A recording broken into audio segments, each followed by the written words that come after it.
Hi everyone, in this video we are going to discuss oxidation numbers. So the most important thing you can understand about oxidation numbers is that they are 100% made up. They are not a real thing. What they are is a shorthand notation for one scientist to communicate with another scientist any change in the total valence electrons of an atom. Okay, so we're trying to indicate, hey, this atom has an extra electron, or hey, this one is missing an electron from what you would usually expect that specific element to have. So that's a little bit confusing for a definition, so let's try to actually write something down here to make it a little bit simpler. So oxidation numbers, which are often written or it was symbolized like that, ox numbers, just so you have an idea, is basically the number of electrons.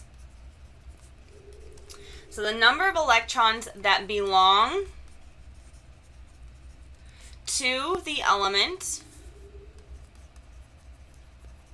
relative to the number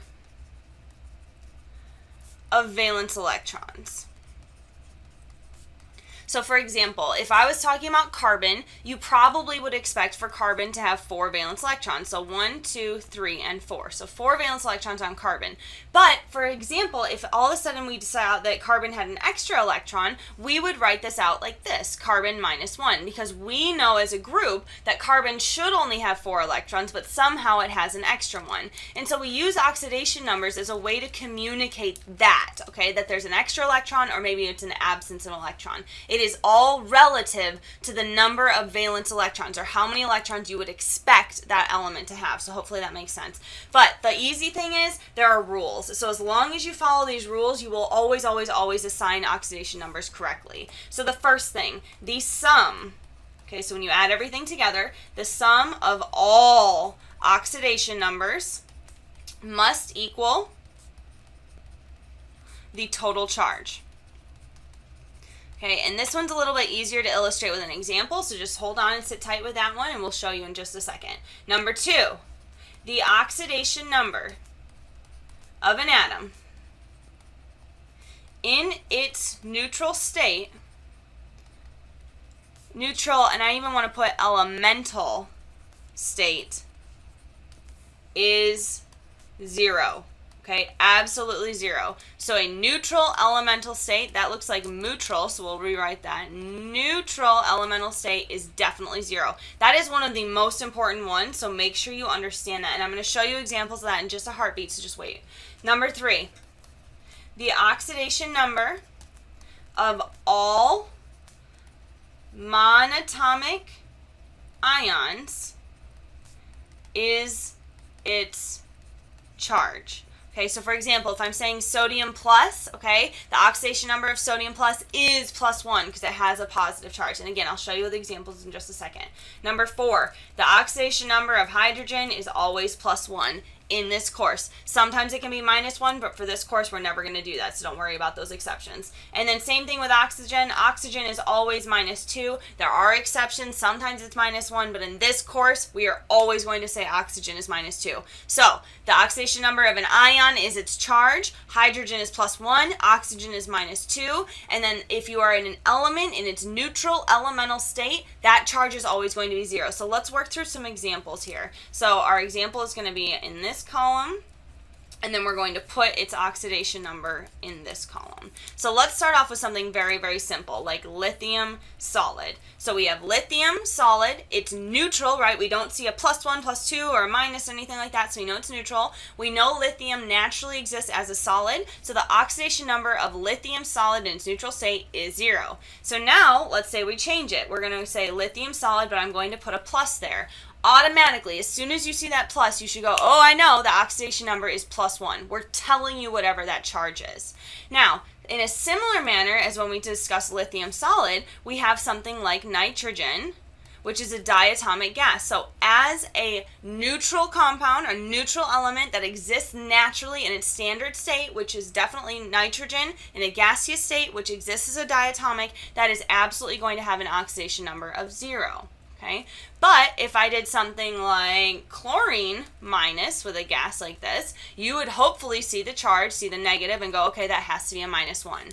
So I think I've given you some examples here to do just single things by itself. So let me give you 2 examples, and I want you to work through them. The first one, I want you to tell me what the oxidation state of fluorine gas is, and then I also want you to tell me what the oxidation state of fluorine minus is, okay? The fluorine anion. Go.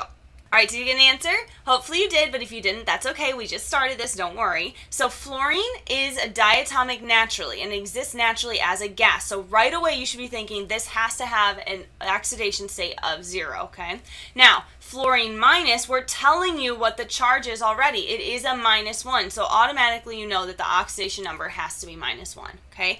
These are what we would consider to be simple examples. So now what I'm going to do is kind of ramp it up a notch and create compounds and talk about what you do when you have something with 2 different elements or 2 or more different elements. So here we have carbon dioxide. So now we know from our rules before that oxygen always has a charge of -2, so we can start off there. But then what we want to look at is the overall charge of the whole molecule. Carbon dioxide definitely is neutral overall. It's not CO2 minus, it's not CO2 plus, it's just CO2. So it's neutral overall. So we know that when we add up the oxidation numbers of everything from carbon dioxide, so from carbon and both oxygens, we have to get a value of 0. So let's write that out. So 0 must be equal to the oxidation number of carbon plus 2 times the oxidation number of oxygen. Okay, so let's fill these in what we know. It must be equal to 0. We know that the oxidation number of oxygen is -2, and so what we're doing here is trying to solve for the oxidation number of carbon. So the only way for 2 times -2, so that's -4, plus something to be equal to 0, carbon has to have an oxidation number of +4. So if you were to write this out and assign the oxidation numbers, you would write CO2, carbon would have +4, and oxygen would be -2, okay, because there's 2 of them overall. Let's look at another example. How about something like NH3 ammonia? So now, this is a neutral compound. It has a neutral charge. It's not NH3 plus, it's not NH3 minus, it's NH3 0 or neutral. So we know when we add the oxidation numbers of nitrogen plus 3 of the hydrogens, we have to get a total value of 0. So right here. All right, so now let's plug some values in. We know from our rules before that hydrogen has to have an oxidation number of 1. And so all we're doing now is trying to solve for nitrogen. So in order to have 3 times 1, so a +3, plus some value to be equal to 0, the only option here is that nitrogen has to be -3. So if we were to write this out, we would have NH3, which is ammonia. So you would have -3 over your nitrogen and then a +1 over your hydrogen. So now let's give you an example and see if you can work this out. How about you try to solve something like water?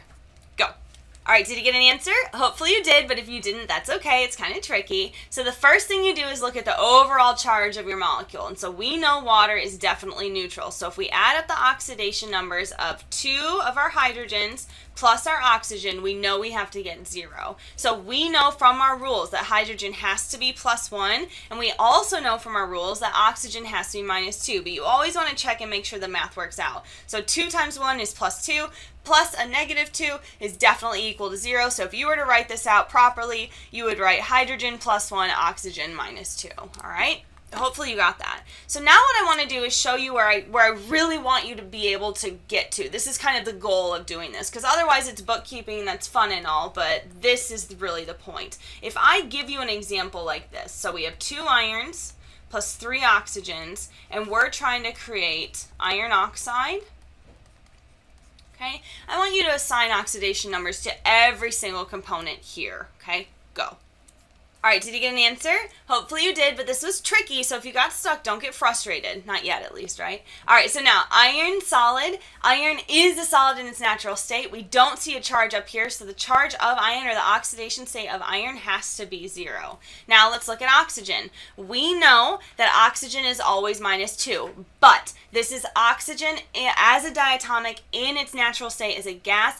O2 gas is always 0, okay? So don't get confused with that, okay? It's the same thing if I had given you H2 gas. H2 gas by itself is its diatomic in its natural state. It's always 0, okay? This is always a tricky one. Don't get tripped up by that. All right, so then we go to iron oxide. So this is one where we had to do a little bit of math. The first thing I see is that it's neutral overall. So we know that when we add up everything, it has to be equal to 0. So we have 2 irons plus 3 oxygens, and that has to be equal to 0. So we don't know anything about iron, so that's what we're going to be solving for. But we do know that oxygen typically has a charge of -2. So if we put this all together, 3 times -2 is going to be -6. That has to be equal to 0 when we add it to 2 times some value, which is x. And the only way we can do this is if this whole component is equal to +6, and in order to do that, the x value has to be equal to 3. So 2 times 3 gives us a +6. +6 plus a -6 definitely gives us 0. So if we went in here and assigned our oxidation states, we would say that oxygen has a +3 charge, iron has a +3 charge and oxygen has a -2 charge, okay? Hopefully that makes sense. Now, here's the real kicker. The final step is that I would love for you to be able to look at this and be like, okay, I know that iron 0 then goes to iron 3+. So it goes from 0 to a positive charge. So it lost electrons. If you lose electrons, this is definitely something that was oxidized. Okay, so your iron 0 was oxidized. Then I would like you to look at your oxygen or your O2 and bring it all the way here to O3 right there. And you see that your O2 is in the neutral state, so O0, and then you go to oxygen to a -2. So it gained electrons. If you gained electrons, that is definitely a reduction. This is the end goal. You have to be able to do this. And in order to identify oxidation reduction, you have to be able to assign oxidation numbers, okay? Good luck. Please practice. Please practice. Have a great week. Take care of yourself. Drink water.